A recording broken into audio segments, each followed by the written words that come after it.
For a long time, they were seen as silly, cheap, and just plain bad movies based on video games. But that perception has since completely changed. These days, game adaptations are consistently winning over both critics and audiences alike.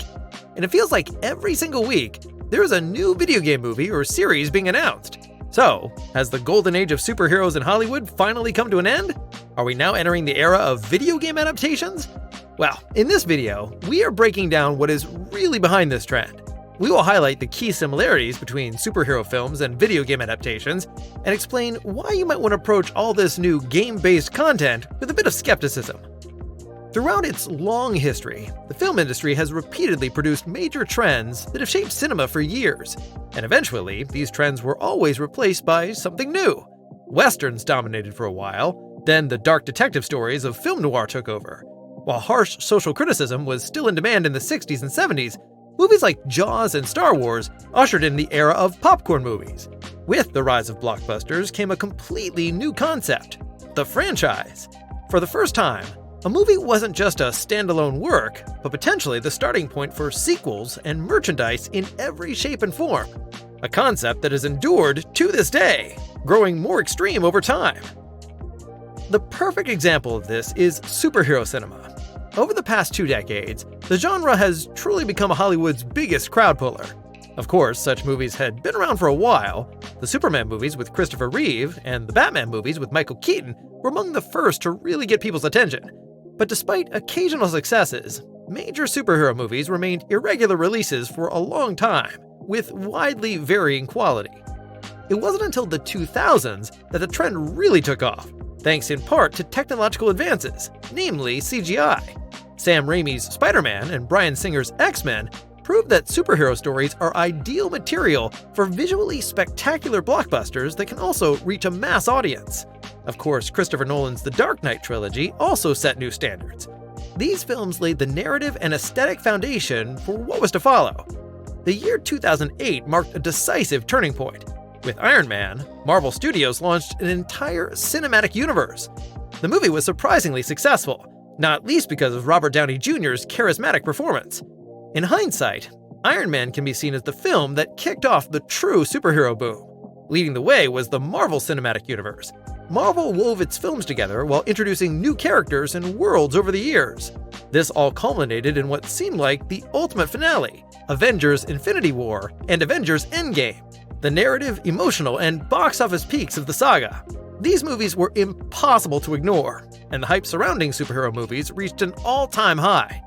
But then came the blues. More and more movies started falling short of expectations, and the term superhero fatigue began making the rounds. The main criticism: an overwhelming flood of content, a noticeable drop in quality, and an unclear sense of where the characters are even headed.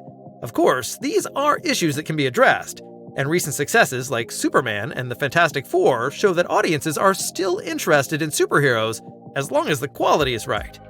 Yet, it seems the heyday of comic book adaptations is over, and the competition is already catching up.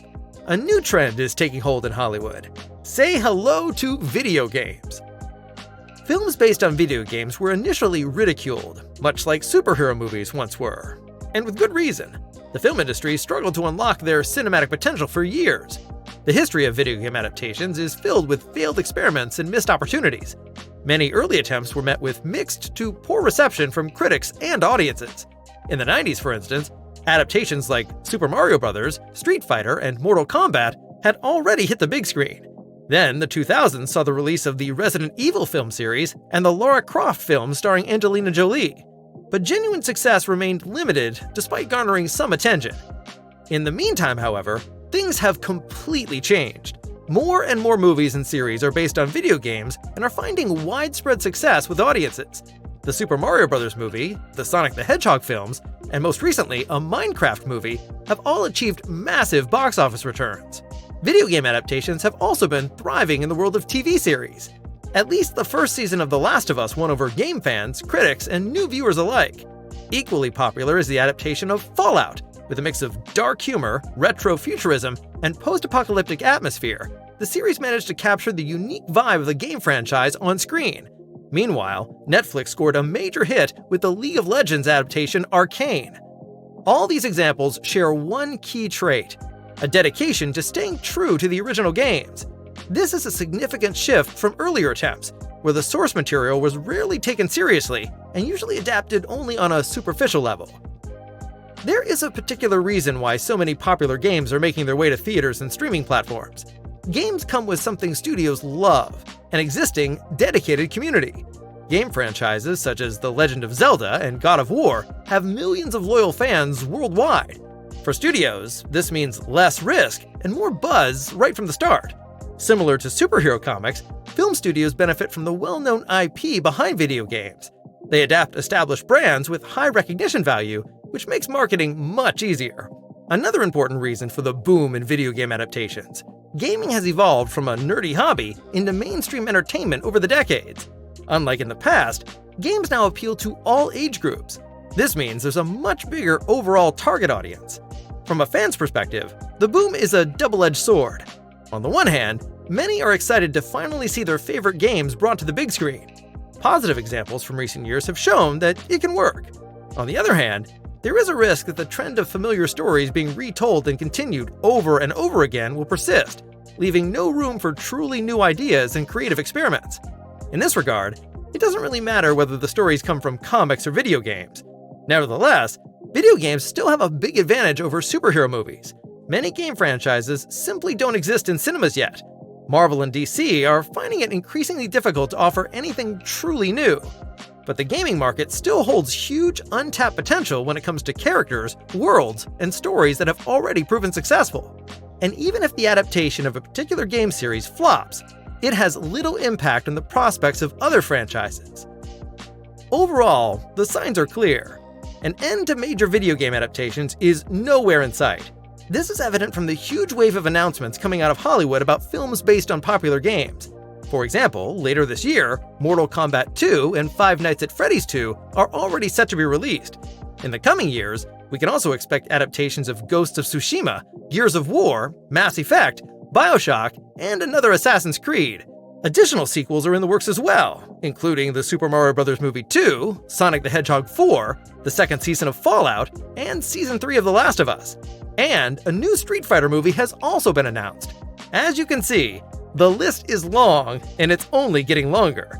But does the rise of video game adaptations also signal the complete end of superhero movies? Unlikely. Of course, we can still expect plenty of superhero films in the years to come. It's more likely that superhero movies and video game adaptations will continue to coexist for the time being. However, it is also a fact that all major trends come to an end sooner or later. The Western was once Hollywood's most important genre, but today, hardly any are produced. Or take a more current example. Have you also noticed that far fewer comedies seem to be hitting theaters lately? Time will tell whether Hollywood will continue to invest large sums in superhero films, or whether entirely new mega franchises based on specific video game series will arise.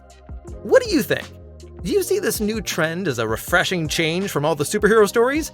Or do you view it as the final creative collapse of blockbuster cinema? We look forward to reading your opinions in the comments. And feel free to let us know if you enjoyed this type of video and what other topics you would like us to cover. Until next time, your KinoCheck team.